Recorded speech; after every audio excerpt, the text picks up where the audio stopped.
Pada sidang Kabinet Paripurna siang hari ini ada beberapa hal yang ingin saya tekankan untuk menjadi perhatian pada kita semuanya.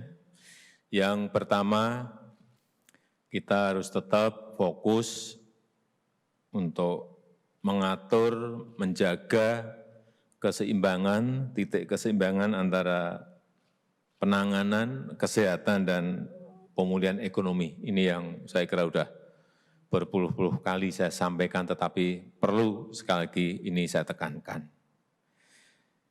Alhamdulillah, dari laporan yang saya terima per 1 November 2020 ini, jadi kasus aktif COVID di Indonesia lebih baik dan lebih rendah dari perkembangan rata-rata dunia. Kita memiliki kasus aktif sebesar 13,78%, rata-rata dunia kasus aktifnya 25,22%. Ini yang terus harus ditekan sehingga angka 13,78% ini bisa kita perkecil lagi. Kemudian juga tingkat kesembuhan yang semakin baik. Kita sekarang di angka 82,84%. Rata-rata dunia 72%. Di angka kesembuhan kita juga lebih baik. Ini agar juga diperbaiki lagi. Yang masih kita di atas rata-rata dunia adalah angka kematian atau kasus meninggal di Indonesia. Itu kita masih di angka 3,38%, rata-rata dunia berada di angka 2,5%. Ini yang patut untuk menjadi perhatian kita semuanya. Dan yang berkaitan dengan COVID, saya ingin menekankan sekali lagi hati-hati, karena ini di Eropa sudah muncul gelombang kedua yang naiknya sangat drastis sekali. Jadi jangan sampai kita teledor, jangan kita kehilangan kewaspadaan sehingga kejadian itu terjadi di negara kita. Kita bisa lihat angka-angka beberapa negara, Perancis melompatnya dari berapa ke berapa, Italia juga melompatnya, Inggris, Jerman, Spanyol. Ada kenaikan yang sangat drastis ini agar menjadi perhatian kita semuanya dan kehati-hatian kita semuanya. Kemudian yang kedua, saya ingin menyampaikan untuk yang berkaitan dengan kuartal yang keempat.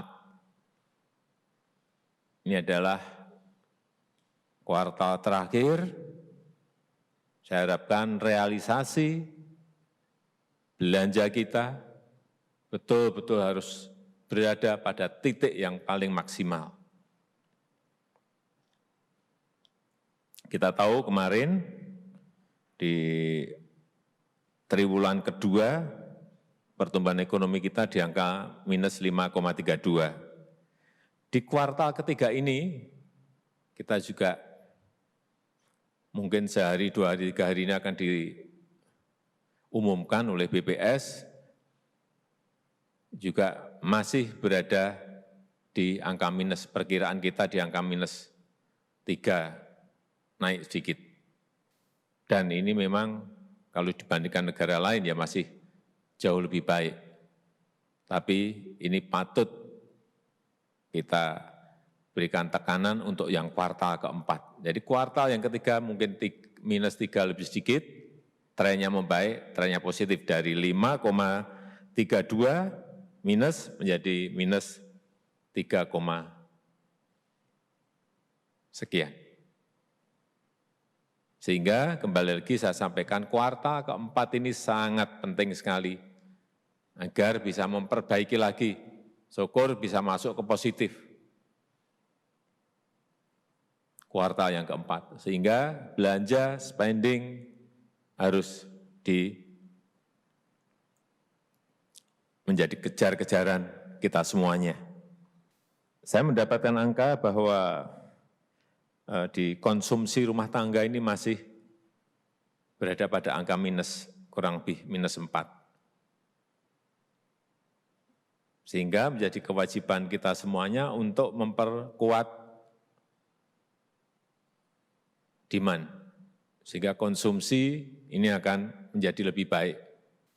Kalau kuartal keempat sudah terselesaikan, semuanya maksimal membelanjakan anggarannya, hati-hati tolong disampaikan kepada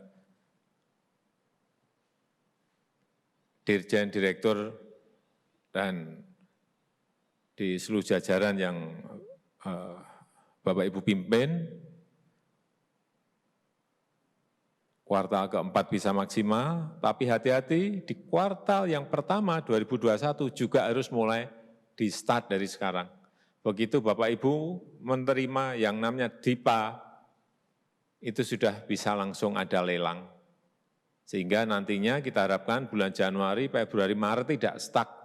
Setelah kuartal keempat langsung drop. Kita harapkan kuartal pertama itu ada ungkitan juga untuk naik. Selain tentu saja yang perlu saya ingatkan, yang berkaitan dengan investasi. Jadi kembali lagi, kuartal pertama 2021 pun juga harus mulai didesain dari sekarang, agar kegiatan itu dimulai di bulan Januari. Terutama yang paling cepat adalah bantuan sosial. Mulai disiapkan sehingga Januari sudah bisa berjalan. Yang belanja modal, terutama infrastruktur, baik di Kementerian PU, Kementerian Perhubungan, dan kementerian yang lain yang bisa digiring untuk segera mulai. Kembali lagi ke investasi tadi, jadi investasi kita juga di kuartal ketiga ini minusnya masih di atas 5. Saya sebenarnya sudah mewanti-wanti pada Kepala BKPM dan Menko Marinvest agar paling tidak di kuartal ketiga ini bisa di bawah minus di bawah 5, tetapi ternyata belum bisa. Oleh sebab itu, agar ini dikejar di kuartal keempat dan nanti di kuartal pertama bulan Januari, Februari, Maret sudah mulai bergerak lagi.